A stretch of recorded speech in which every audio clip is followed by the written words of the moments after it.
My normal method for sealing the drawing to canvas is using this spray. It's a permanent pastel pencil fixative, and that seals the graphite drawing onto the canvas. Now the canvas has obviously already been gessoed and dried, but for this tutorial I'm going to show you a different way. You can actually use just standard water, I've got it in that jar, and just normal acrylic paint just to go over your pencil lines. Now that seals the lines to the canvas, so when I go over it with oils later on, or the alkyd oils I use, those lines are not going to go rubbing off and being removed from the canvas, so they're going to stay there. It's also going to show me exactly where the stripes are. Now animals that are striped and spotted, it can be really difficult, or it can be very easy actually, to get confused as to where you are on the drawing or the painting. So I like to establish where the markings are really early on. Now all I'm using is just standard acrylic paint, a normal cheap brush and some water just to thin it down to make it flow more easily. And I'm just blocking in the actual dark stripes in the dark areas on the tiger. Now acrylic dries real fast, so I can do this process really quickly, but I'll also dry it with a hairdryer just to make sure it's really dry. So I'm just going to continue just filling in these stripes and dark areas.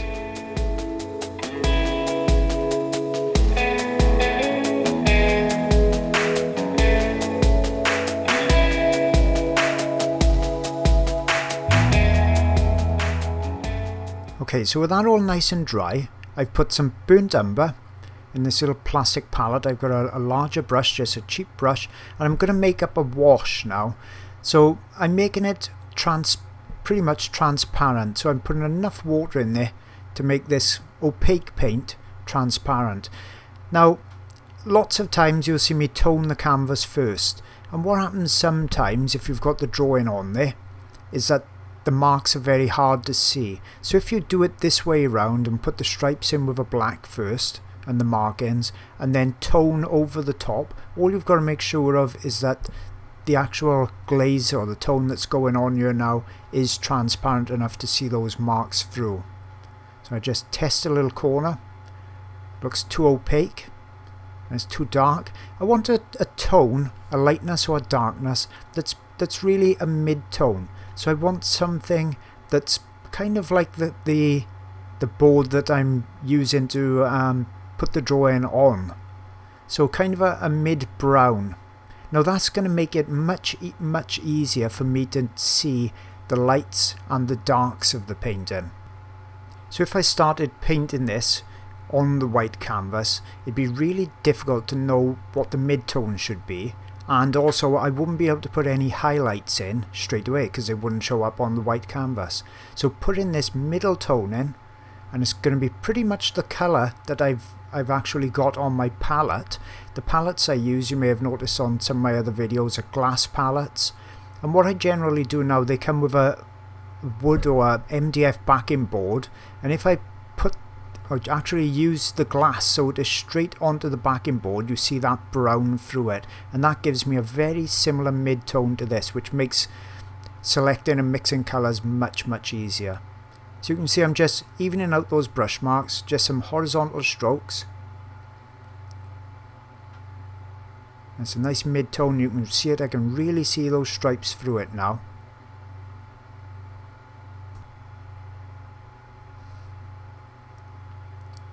And when that area is still wet, because with the acrylics, even a thin mix like this, I've got a couple of minutes where that paint is still going to be wet enough for me to wipe out a few highlights.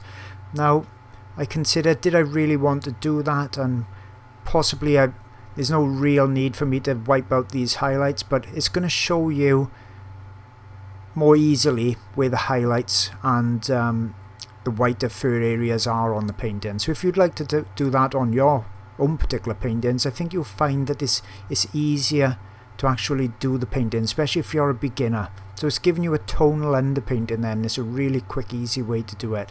And I'm just going to take out a few of the brightest highlights and perhaps a little bit on the white fur, just to give you the idea of what this painting will look like.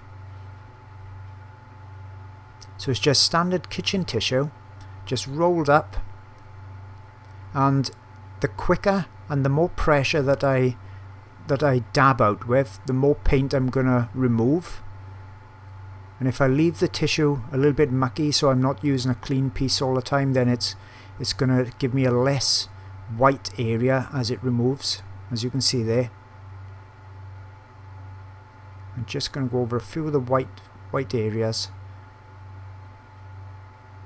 I don't want to remove too much, because if I do, then I can't paint the lights on top again. Just some around the eyes and above the eyes as well.